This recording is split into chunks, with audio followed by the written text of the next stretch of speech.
Joint family.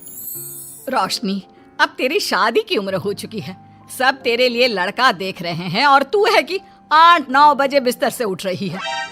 Mummy, क्या आप भी सुबह सुबह ज्ञान दे रही हो?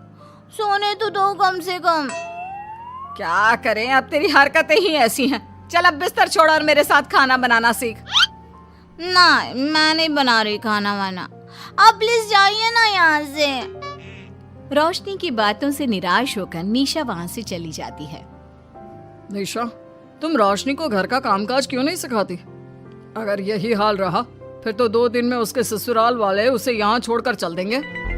मैं तो बहुत कोशिश करती हूँ उसे घर की जिम्मेदारियां सिखाने की, लेकिन वो मेरी सुने तब ना। आप तो जानते ही हैं ना कि वो कितनी जिद्दी है। हमें निशा के लिए एक ऐसा लड़का ढूंढना होगा जिसका भरा पूरा परिवार हो, सास ससुर से लेकर जेठ जिठानी देवर ननद सब हो। यहाँ ना सही, लेकिन शादी के बाद उसे वहाँ अपनी जिम्मेदारियों का एहसास जरूर होगा। कुछ दिनों के बाद रोशनी का परिवार उसके लिए लड़का देखना शुरू कर देता है और एक दिन चिराग नाम का लड़का रोशनी को देखने अपने परिवार के साथ उसके घर पहुंच जाता है। देखिए भाई साहब, मैं पहले ही आपको बता देती हूँ, हमारा परिवार बहुत बड़ा है, इसलिए अगर आपकी लड़की हमारे घर की जिम्मेदारियाँ बिना ना नुकुर के उठा सकती है तभी हम ये रिश्ता पक्का करेंगे। अरे ये भी कोई बोलने वाली बात है बहन जी, हमारी रोशनी आपके पूरे परिवार को बैठे बैठे खिला सकती है, इतनी जिम्मेदार है मेरी बेटी।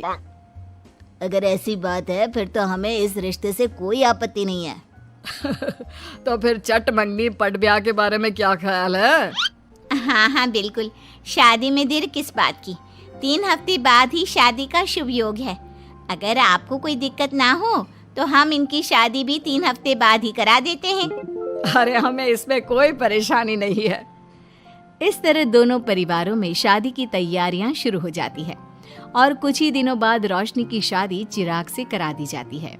शादी के बाद बहू, इनसे मिलो, ये है तुम्हारी दादी सास, ये बड़ी सास और बड़े ससुर, ये तुम्हारे जेठ, ये जेठानी, ये दोनों तुम्हारे देवर और ये इस परिवार की सबसे छोटी बेटी सिमरन, यानी कि तुम्हारी ननद है। परिवार में इतने सारे लोगों को देखकर रोशनी का सर चकरा जाता है। वो अपना सर पकड़ लेती है और मन ही मन सोचने लगती है, हे भगवान, ये किस जन्म का बदला लिया है आपने मुझसे? मैंने क्या बिगाड़ा था आपका जो आपने मुझे ऐसा परिवार दिया? बेटा, किस सोच में पड़ गई तुम? और कितने लोग हैं आपके परिवार में? बस हम इतने ही लोग हैं बेटा, ज्यादा लंबा परिवार नहीं है हमारा।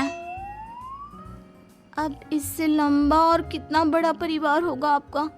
ये ससुराल कम चिड़ियाघर ज्यादा लग रहा है। कुछ कहा क्या तुमने बेटा? नहीं मम्मी जी, वो मैं बहुत थक गई हूँ, तो क्या अब मैं सोने जा सकती हूँ? हाँ, क्यों नहीं बहू। चिराग, बहू को अंदर कमरे में लेकर जा। जी माँ। चिराग रोशनी को अंदर कमरे में लेकर जाता है। चिराग, मुझे यहाँ नहीं रहना, मुझे अलग रहना है। ये तुम क्या बोल रही हो रोशनी? अभी तो आई हो तुम और अभी अलग होने की बात कर रही हो। परिवार वालों को पता चलेगा तो कितने दुखी होंगे वो लोग। मुझे नहीं मतलब किसी से, और इसे तुम परिवार कहते हो? ये परिवार कम कोई गली मोहल्ला ज्यादा लग रहा है। रोशनी, अभी तुम नई हो इस परिवार में, इसलिए शायद तुम्हें ऐसा लग रहा है। कुछ दिन में आदत हो जाएगी तुम्हें। चिराग की बात सुनकर रोशनी अपना सर पकड़ लेती है। आपको समझाना तो दीवार में सर पटकना है। मैं सो रही हूँ, लाइट ऑफ मत करना, मुझे अंधेरे में नींद नहीं आती। इतना बोलकर रोशनी बिस्तर पर लेट जाती है। रोशनी को देखकर चिराग का मुंह खुला का खुला रह जाता है। वो भी पैर पटकते हुए बिस्तर के दूसरे कोने में अपना मुंह मोड़कर सो जाता है। अगले दिन, देवरानी जी, आप उठ भी जाइए, सुबह के 6 बज चुके हैं। सोने दो ना मम्मी, क्यों परेशान कर रही हो? देवरानी जी, मैं आपकी मम्मी नहीं जेठानी हूँ। सुबह सुबह क्या मजाक है मम्मी? इतना कहकर रोशनी अपनी आंखें मसलते हुए उठती है और अपनी जेठानी को देखकर चौंक जाती है। दीदी आप यहाँ? पिछले 1 घंटे से तुम्हें उठा रही हूँ, लेकिन तुम हो कि अब उठ रही हो? लेकिन अभी तो सिर्फ 6 बज रहे हैं, आपने मुझे उठाया क्यों? वो इसलिए क्योंकि आज तुम्हारे इस घर में पहली रसोई है, तो खाना आज तुम्हें ही बनाना होगा ना।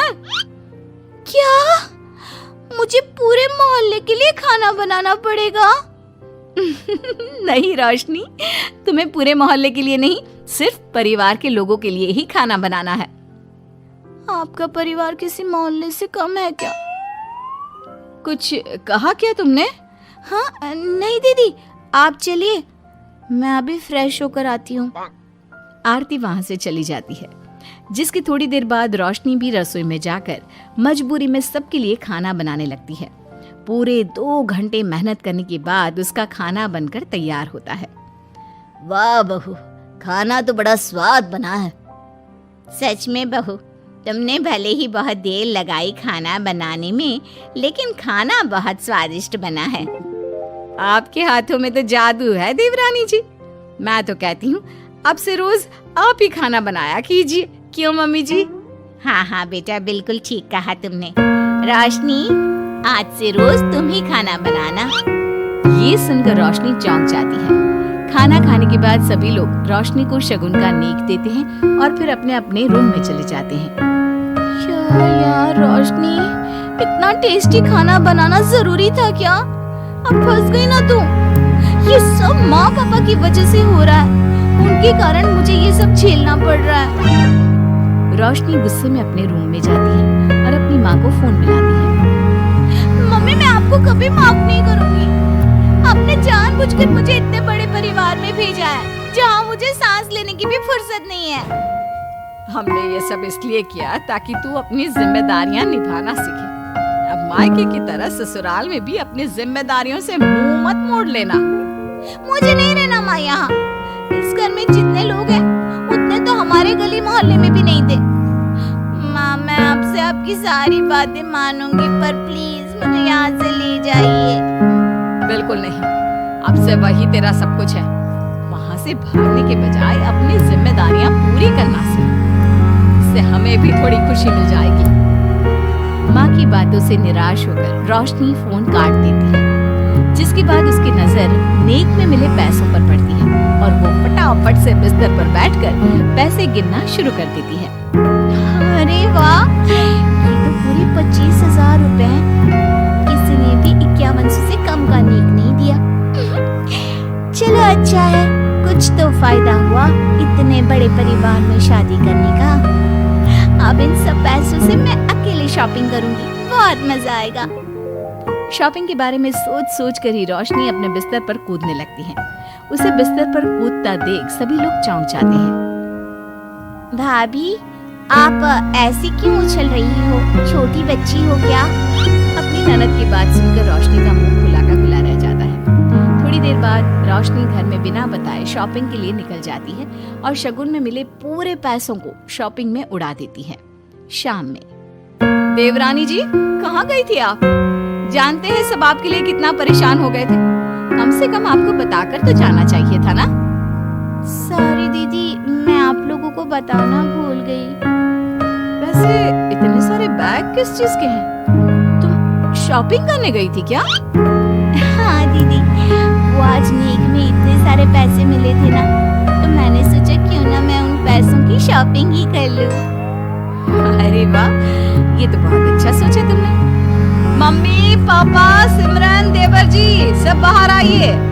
देखिए रोशनी हम सब के लिए क्या लाई है। रोशनी कुछ समझती उससे पहले ही वहाँ सब लोग आ जाते हैं। क्या हुआ आरती बहू, क्यों चिल्ला रही हो? अरे देखिए ना माँ, रोशनी हमारे लिए शॉपिंग करके आई है। वो देखिए रोशनी हम सब के लिए कितने कपड़े लेकर आई है। आरती की बात सुनकर रोशनी के पैरों तले जमीन खिसक जाती है। उसके मुंह से एक शब्द तक नहीं निकलता। सच में भाभी, आप कितनी अच्छी हो। बेटा, हम सबके लिए तुझे खरीदारी करने की क्या जरूरत थी? अभी तेरी नई नई शादी हुई है, तुझे अपने लिए लेना चाहिए था ना। एक काम कर, ये सारे कपड़े तू ही रख ले, किसी को कुछ देने की जरूरत नहीं है। चलो कोई तो समझदार है इस घर में। वाह भाभी, कितनी सुंदर ड्रेस है। ये शॉर्ट ड्रेस मुझे पता है आप मेरे लिए ही लाए होंगे, है ना? इसे मैं रख लेती हूँ। माँ, रोशनी इतने प्यार से सबके लिए कपड़े लेकर आई है, हमें मना नहीं करना चाहिए। तू सही बोल रही है बेटा, उसका मन रखने के लिए मैं ले लेती हूँ 1-2 साड़ियाँ। रोशनी झूठी मुस्कान लिए खड़े होकर सब देखती रहती है। देखते ही देखते उसके लाए सारे कपड़े घर वाले आपस में बांट लेते हैं और अब सिर्फ एक रुमाल को छोड़कर उसके पास कुछ नहीं बचता। अब ये रुमाल भी क्यों छोड़ा, इसे भी ले ही लेते। इतने में ही सिमरन रोशनी को आवाज देती है। भाभी, वो गलती से रुमाल रह गया है, क्या वो मुझे मिल सकता है? रोशनी वो रुमाल भी सिमरन को दे देती है। इतनी मेहनत से मैंने ये सब कुछ लिया था, लेकिन इन लोगों से मेरी खुशी बर्दाश्त नहीं हुई, कुछ भी नहीं छोड़ा। थोड़ी देर बाद रोशनी का पति भी वहां आ जाता है। मैंने सुना है आज तुमने सभी के लिए खरीदारी की है, तुम मेरे लिए कुछ लेकर नहीं आई? बस फिर क्या था, इतना सुनते ही रोशनी का पारा हाई हो जाता है और वो चिराग को घूरने लगती है, जिससे चिराग डर के मारे वहां से खिसक जाता है। हाय रे, फूटी किस्मत मेरी, जो ये जॉइंट फैमिली मेरे मत्थे चढ़ी।